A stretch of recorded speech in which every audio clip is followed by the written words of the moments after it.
Hi, Hi. welcome to our channel, Astral Wizard. Today we want to talk about our life-changing experience with ayahuasca at Arcana Healing Center in Peru. We just completed 9 life-changing ceremonies over the course of 3 weeks. We just wanted to share our experience and answer some common questions. So, we wanted to start by saying ayahuasca is not for everyone. It's a very powerful plant. For some, the experience may be very strong and intense, so it really does require a level of strength and respect for the plant medicine. It is also very important to take ayahuasca in the right setting. There are many people calling themselves shaman these days and offering ceremonies. In reality, few of them are actual healers. If you are looking to have a good time and see colors and shapes, there are many other substances that will do that for you. Do your research. Find a center with a Shipibo maestro or shaman. The Shipibo people speak the language of the plant, and they will sing songs or icaros or arcanas of protection, amongst other things, during your ceremony to guide you to a place of healing. Now, why do ayahuasca? Ayahuasca is a powerful medicine for emotional and physical and spiritual healing. For people suffering from anxiety, depression, addictions, it will help you get to the root of your issues and show you how to work with them. Ayahuasca is for healing and wisdom. Most people can benefit from the healing that this medicine supplies, but respect for the plant is of the utmost importance. Ayahuasca is a plant spirit. She is tricky. In our 3 weeks, we saw many people come through the center who were looking to see visuals and saw absolutely nothing and were disappointed. Those who showed no respect for the plant had a very unenjoyable experience with pain and fear. Those who were seeking intense experiences came out with something mild. Those who were in search of deep healing and were able to trust the plant received an infinite amount of wisdom and gifts. Every single person we saw experienced growth. Most people came for only 1 week, and in that short period of time, the changes you could see were incredible. We definitely recommend trying to come for at least 2 weeks if you can swing it, as personally, we felt we barely scratched the surface of the healing we needed to do in the first week. So, let us get into our experiences. So we'll start with the funnest thing to talk about, which is purging. You will most likely purge every time you take ayahuasca. It's an important part of the healing process, and it actually feels really good. There are many ways to purge. Energetic purging occurs in the form of huge yawns, body twitches, and streaming tears. So you may not feel sad at all, but you'll notice that when you touch your face, you're crying. That's a form of energetic purging. There's also mental purging, which is random mental pictures. There'll be images that seem completely disconnected, and they can be random memories or things that you've forgotten about. And then puking. Puking is the form of purging that everyone talks about. Not everyone will puke during ceremony. It really depends on your body, your health, and your diet. I puked the first 3 ceremonies. Every time after, I felt a wave of calmness and relaxation immediately wash over me after puking. It was only a little bit, and then I was done. My last week there was someone who was puking every single ceremony, multiple times a ceremony. He puked so much that he got nicknamed the Purge Master. There's no way to know what you personally have to get out of you, so it's important to relax and trust the process. And then there's pooping. So ayahuasca will also make you have to go to the bathroom. As with puking, for some people it's lots, and for others it's almost nothing. Diet plays a huge role in how much cleansing will take place in your body. For most of us, there's a potential that there's undigested food trapped in our intestines, and that's mostly what she's helping you remove in those situations. So a good center will give you a diet to follow for about 2 weeks before the retreat. The more you're able to stick to the diet, the less cleansing will be needed. So for me, all of my experiences with ayahuasca were very gentle. At first, I was thinking that maybe I wasn't taking enough, or that I needed some intense experiences like other people in my group were having. But I realized very quickly that ayahuasca was gentle to me because, above all else, I needed the gentleness. I've spent my whole life being very hard on myself, and so for me, she was very soft. The first ceremony is the cleansing ceremony. It's when you connect with the plant, and it's always more mild than the following ceremonies. Most people are very nervous for the first ceremony, and then after feel disappointed as they were expecting a bit more to happen. It doesn't have to be intense to teach you. It is also the responsibility of the shamans to start with a low dose and make sure that you handle the medicine well before giving you more, because some people are really sensitive. The next day you have the opportunity to ask for more or less, but more is not always more. My most intense experience was actually on my smallest dose. So the first night I felt mostly peace and calmness. I had lots of mental purging happening in the form of random childhood memories, mostly being at school, all seeming very disconnected and quick. My second night, my intention was to be shown love and how to connect with people. The start of the night, I purged almost immediately. Then I was suffocated in fractals. I lay down under my blanket. It was just so heavy I couldn't sit up anymore. And I whispered to Ayahuasca, "Is it always going to be so heavy?" Shortly after that, it lightened up considerably.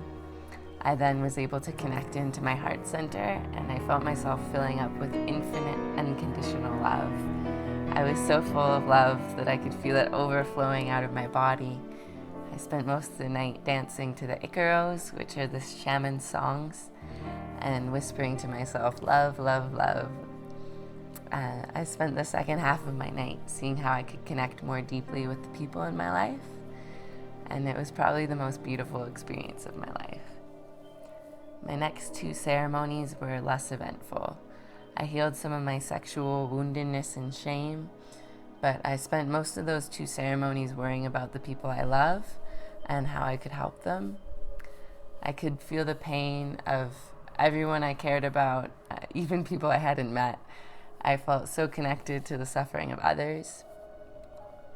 It wasn't until right before my fifth ceremony that I realized that this wasn't actually a good thing.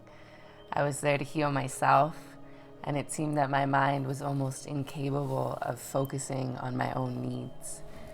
While it may be kind that I cared so much for others, it was not actually helping me heal. I spoke with one of the facilitators, and she showed me a lot of things about myself that I had really no idea about. She told me that I didn't have to live like a servant, and whoever let me be a servant did not really love me. She told me I didn't have to like everyone, and I didn't even have to put strangers above myself. She left me with the instruction to be selfish, which honestly felt like it broke my brain. I had no idea how hard it was for me to actually be selfish. I couldn't even comprehend what being selfish and serving myself instead of others really meant. The ceremony after that was a huge revelation for me. I saw that I had lived my whole life as a slave. The fact that I couldn't focus on myself was a testament to how truly broken I was. And it took great amounts of effort to keep bringing my mind back to myself instead of the service of others. I was shown all the ways that I keep myself down every day and the many things that I do to reinforce my position of servitude. I saw that I view everyone up here and me down here. After that night, I felt incredibly sad. I felt like hiding from everyone. I felt more shy than I've ever felt in my life, and more realizations just kept pouring in over the next few days, and I really realized that I had to free myself. So empowerment became the focus of my following ceremonies. The next ceremonies, I started to learn patience and to trust the process of ayahuasca. Little by little, my shyness was coming out, and soon I would be free. I was shown the truth of many of my relationships, friends that had not really been friends, family members that had hurt me. My whole life, I gravitated towards people who kept me in this position of service, who loved me conditionally in exchange for how I could help them. I spent time building resentment and dislike for those that had hurt me. Before this, I could never really feel that much dislike towards anyone, so it was powerful to allow myself to experience these feelings. I spent a lot of time learning to give myself love and to act in ways that were self-loving instead of belittling. In my last ceremony, I went through everyone in my life, and my resentment and dislike turned into forgiveness. With this action, I felt that I was finally free, that I had released these people from my life, and all these situations were out of my heart for good. It was like a weight had been lifted, and I was reborn, fresh and new. Since this experience, I've been the least shy I've ever been. I'm actually able to talk to people, which is mind-blowing for me. I also feel like I'm in balance. While I always wish to serve others, I now have learned the power of being selfish and caring for myself too. It's a fine line between selflessness and selfishness, and I'm now learning to walk it with grace and pride. I'm very grateful for Ayahuasca and everything I learned at the center, all of the facilitators and the shamans. It was really a life-changing experience for me. Now, when I originally came into Arcana, I honestly didn't know what to expect. I came looking for wisdom, and I got more than what I bargained for. I realized my life lacked compassion, humility, kindness, forgiveness, and love. I didn't realize my life lacked these things until about my third ceremony, and then I started to realize I was not as kind to others as I had been to myself. That and the fact that I had very little compassion for others' struggles. I knew that we were all in this together, but I had felt some people's issues were somehow less important than other issues. I also realized I have an ego more inflated than a hot air balloon.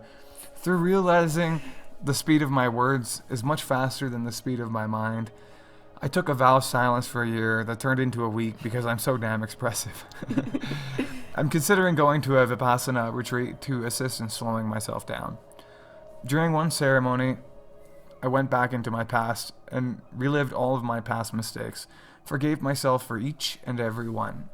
After that, all my mental chattering ceased to exist, and my mind is the most still it has ever been. All of my thoughts are slower than molasses through a straw, and I'm very grateful for the mental clarity and peacefulness it contains. The ceremony after that, I forgave somebody and everybody else for their past mistakes, showing true compassion and humility towards others in their struggles, whatever they may be. I carry this newfound compassion and mental clarity into my everyday life to assist others and myself in all the struggles that unfold. Through the realization of my massive ego, I decided that I needed to form a new identity, one with a new name and a new outlook on life. My name is now Yamaraj Chandraya, god of death and judgment, and the moon. Though I have been judgmental tendencies, I only do it for the protection of oneself, and of course you. We have all been hurt in our lives, so it is good to learn who to trust and who to avoid. You can't like everybody.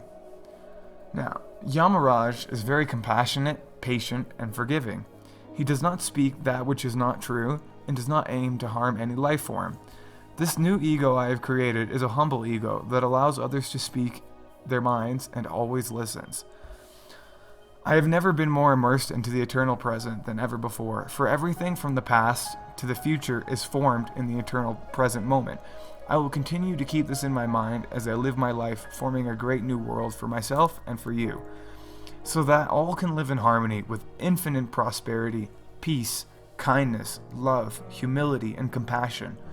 I wish for you all to be released from any emotional baggage you carry, so you can carry on with your lives in a positive direction so that you can better yourself and take what the world has to offer.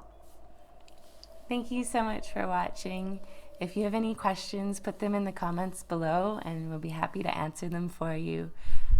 We have a lot more videos coming soon, so make sure to subscribe. Hari Om Tat Sat. Hari Om Tat Sat.